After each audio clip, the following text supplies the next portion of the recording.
I'm Logan Crawford, and right now on Spotlight, we're exploring Michael Melancon's powerful memoir. It is called Why Do They Hate Us So Much? Black Life in America. This eye-opening book reveals Michael's personal experiences of racism and systemic discrimination while growing up in Northern California. Join us right now as we delve into his journey and his quest to uncover the roots of racial hatred and bring awareness to the ongoing fight for equality and unity in America.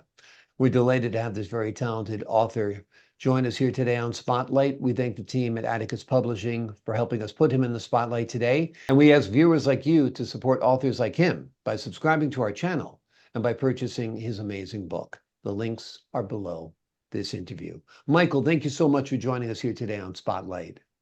Appreciate it. I'm glad to be here. Thank you much, Logan. My pleasure. It's a powerful title.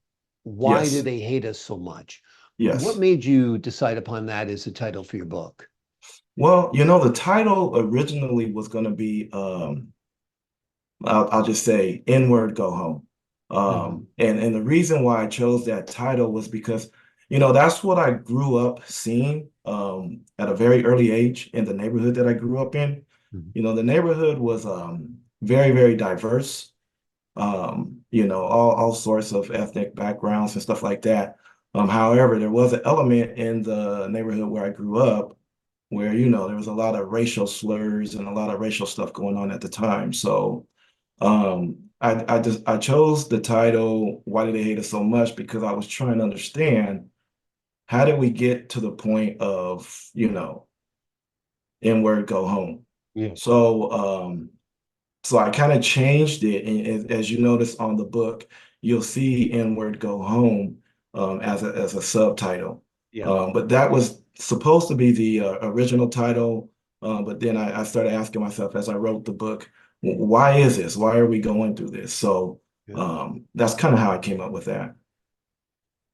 Why do they hate us so much? Why do you think there is animosity towards African Americans and people of different colors in the United States?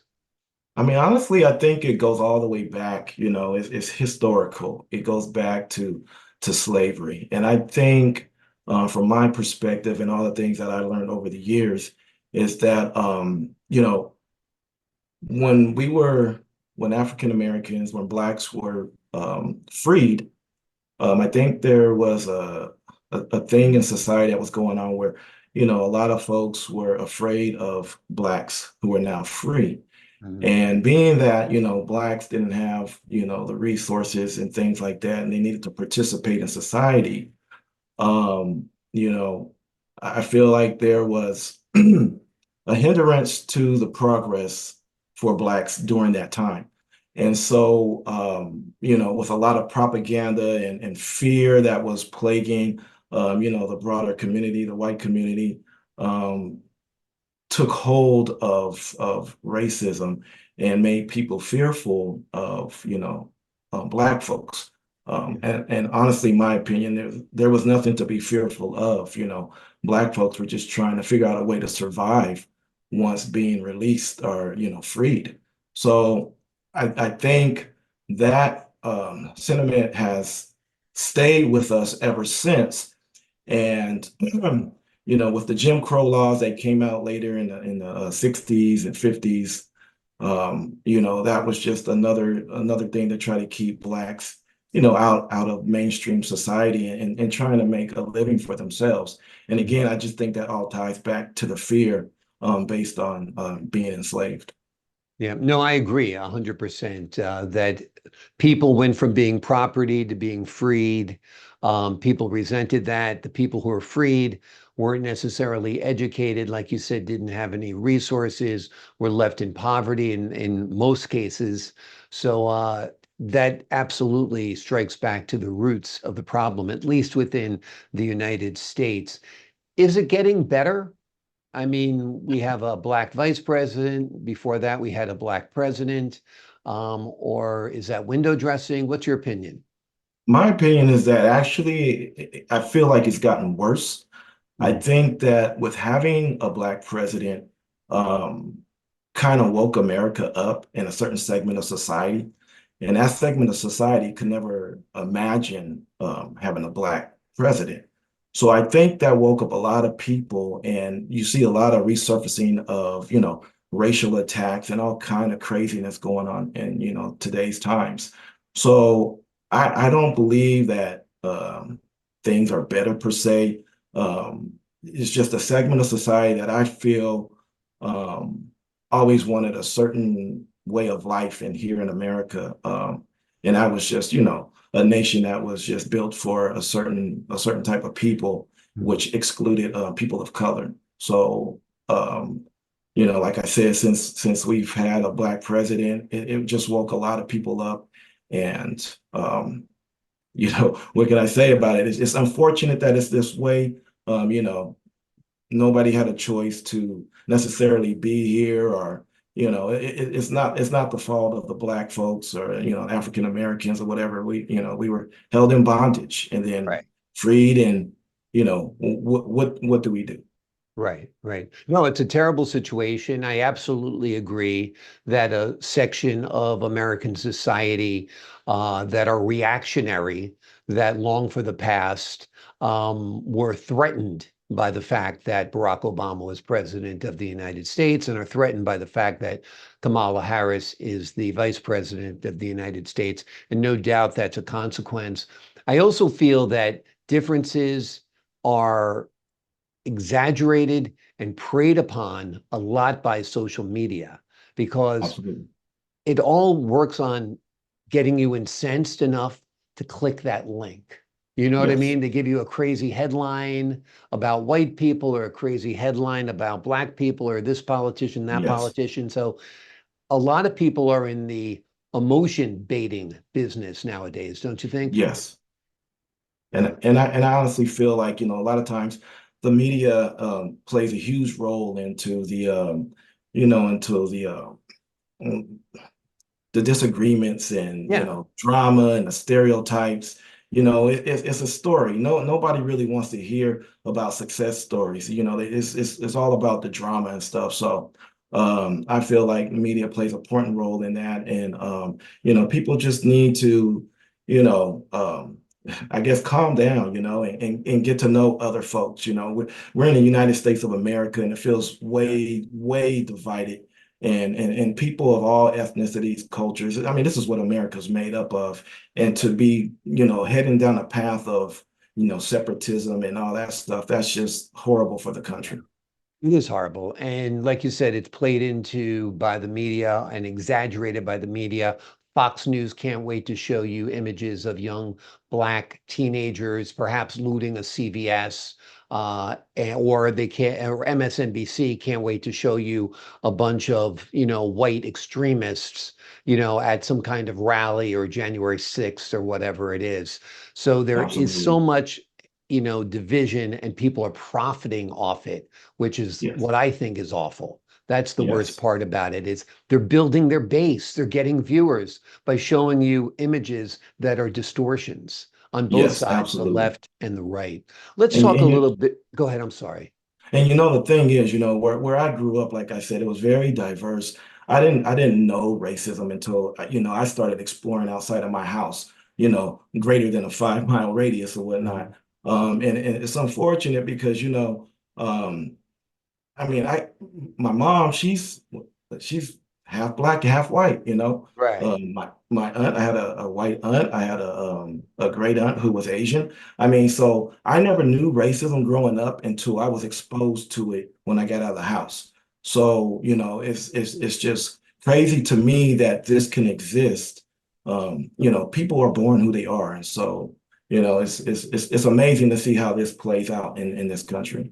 It is. What are some of the most painful examples, or one of the most painful examples of racism that you experienced as a young man? Well, for me, it's almost an everyday experience. As Mhm. soon as you walk out the door, you don't know what's coming at you. So you're Right. kind of always walking around a little bit on edge. But one in that I recall, like it was yesterday. I would say I was in the eighth grade, I was working for a company, selling newspaper subscriptions, back when Mhm. people were Yeah. subscribing to newspapers, When people were still reading and newspapers. Yeah. yeah, Yeah. and so back in those days, I recall going to a Northern California town, and in this particular town, man, I tell you, this is the job where you knock on doors, Mhm. and the area that I'm in is pretty much predominantly white, and I'm not familiar with it at the time, and I'm going around knocking on doors, and the majority of the doors that I'm going to, I'm being told, N-word, get out of here. N-word, what are you doing here? You know what I mean? It's a lot. It was a lot of stuff like that. So that really stuck with me. And back then, it wasn't like I could just call up my supervisor, hey man, come get me. I don't know about this place. It feels unsafe. Right. But it wasn't until, oh, I'm going to pick you up in 3 hours at a certain point. So, you have to wait Right. before you can get out of there. So pretty much I was so exhausted from being called the N-word that I just stopped going to homes, Yeah, I don't And blame so you. I just ended up, waiting in the pickup location until I finally got picked up. But yeah, that was probably one of the worst um for my experience. But I've had lots of experiences. I mean, I had one just recently, a few months back. I'm working this job out here in Southern California, and I have to go meet with HR department for one of these businesses. And I go in there professionally. I always make sure I'm professional because Right. you don't want nobody to mistaken you for, a stereotype. You know what I'm Right. saying? Right. So, I go into this business and I state my purpose there, and everything seemed fine, everything seemed okay. The lady told me, hey, can you come back on Monday? Who you need to speak to is not here. Mm. So Monday came and I got a phone call from a patrol officer out of Southern California, and he was interrogating me and just going crazy on me, and I'm like, wait a minute, what is this all about? You can calm that tone down a little bit because I did nothing here. They're accusing me of impersonating a peace officer and so forth, and then I finally told him, I said, man, what is this about? Is this because I'm black? And and then he went on to say, his response was, well, the lady did report that you look shady. Now, I'm sitting here in a suit and tie. Right. What's so shady about me other than my color? So Exactly. that's where that went. Crazy. Crazy. Yeah. Absolutely crazy. I mean, I say it all the time because I'll be pulled over sometimes by the police for like a driving infraction, and they'll treat me horribly. I mean, they'll scream in your face, and I say, they're treating me like this. Can you imagine if I was like a 16-year-old black man? Imagine how they are treated Oh, because, yes. I look like a mature adult, I don't look like I'm a threat, or what they Yes. perceive as a threat, but they can still treat you horribly. So, Especially, and Logan, especially as a youth, I yeah, mean, I got pulled over so many times, right. for doing nothing, and I Driving while look black. back and I actually got used to it. You know Yeah, what I mean? It's like that fear kind of subsided because I was like, oh, here we go again. It's like, man, you pass by a patrol car and they make a quick U-turn and behind you, they're lighting you up. And then here we right. go again, Yeah, and so if they follow you long enough, they'll come up with some reason to pull you over, you know, right, illegal lane change or weaving or failure to maintain a lane, or they'll find the crime, you know what I mean, right, if they want to pull you over. And it's awful. Like I said, it does happen to all of us. I do think it's amplified when it comes to people of color, no doubt, absolutely, because absolutely, just being around, the element of police officers I've been around, you can tell they're racists often. right. Not all, but Not often. all, no, not at Yeah, all, not at not all. all, but often. And that's bad. And it's awful because it, like you said, particularly young people, that's really impact. I mean, at that point, you're developing your identity, who you are as a young man, and you Yes. have to be, treated like garbage by somebody, and it's not right for sure. Why'd you decide to write the book, and what's the overall message in the book? So, I decided to write the book. I have been thinking about writing my experiences down, um, you know, without being, let's say, because when you speak into a lot of people who are from a different ethnicity or even, white folks, they tend to doubt what you're saying and you're telling them a story. And, a lot of times you get, well, you must have done something wrong. And it's like, Right. well, Exactly. no, I did nothing wrong. So this was a way for me to get it out without having that talk back. I can write it down and whoever wants to read it, reads it. You can't shut me up. You know what I mean? You can't stop me from what I'm saying or interrupt with what I'm saying. So I decided to write the book. That's was one of the reasons. And then another reason is that I felt like I needed to tell my story. And I have been thinking about it for quite some time about, to write my story. And when, everything went down with that whole George Floyd Hmm. and that incident and stuff, and a lot of things were happening around that time, I felt like, I was compelled to write my story. And Hmm. so, hey, I started it and it took me about 5 months to write that book. And it was, just everything that happens or that I knew, or even, our family members have some experiences, and I kind of threw in stuff like that, great grandfather, stepfather, all those folks, and speaking about some of their experiences. And, that's why I wrote the book, because I want to tell this story and say, hey, look, this is racism exists, okay? Right. And no, I've heard people, these politicians say, "Oh, racism doesn't exist." Man, come on. When you walking in my shoes, Right. you know it exists as soon as you walk out that door every day. Right.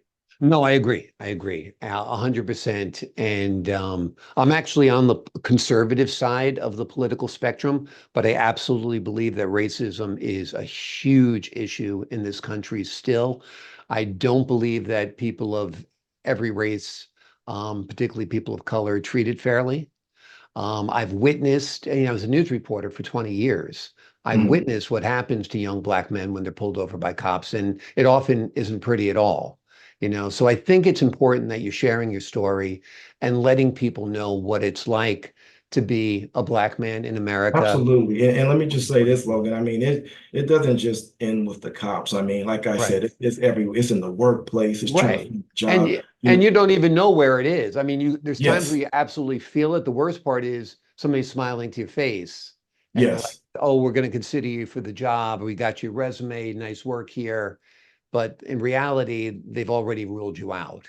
Absolutely. And And so, if it's one thing that I learned is that my father told me, when I was a youth, probably when I was like 12, 13, 14 years old, he always told me, he said, hey, just know that you're going to have to work harder, much harder than your white counterpart, yeah, to be successful in life. yeah, He said 3 times hard. I'm going to say it's 10 times as hard. right. So, folks, who are watching this, people of color, you just have to keep grinding and trying to find your way through life to become successful, and getting caught up in the system, the penal system and all that is just, it just takes you out of the game. So um, I just encourage folks out there to just keep striving and finding a way. Yeah. Amen. Great advice, great words, inspiring to just not give up, to keep on trying, even if you have to work 10 times as hard. The name of the book is called Why Do They Hate Us So Much? Black Life in America. It is an eye-opening book that reveals the author's personal experiences with racism and systemic discrimination while growing up in Northern California. Of course, it is a story that could take place in any state in America. Absolutely. Unfortunately, this year, next year, hopefully it's getting better. Hopefully the divisions are amplified by social media, but there still are problems out there. And Yes. certainly Dr. Martin Luther King's dream of a colorblind society is far from having been achieved yet. And Logan, I wanted to add that one of the reasons for my book as well was, to bring awareness and hopes to bring togetherness, Mhm. a healing for folks, so that way we can move on in unity, and we can take care of this country in a more proper way, because it's just too much distraction in regards to how people look and how they live their lives. I mean, Yeah. this country is too great for that. Yeah. So You're right. It's too great for that. It's a complete waste of time and energy and resources. I mean, the energy spent on hating another group of people could be used, to solving, the many ills that our society have. Michael, thank you so much for joining us here today on Spotlight. Absolutely. Thank you so much for having me on, Logan. I really appreciate you. I appreciate you as well, sir. To the folks at home, I'm Logan Crawford, thanking you for your time this time. Until next time on Spotlight.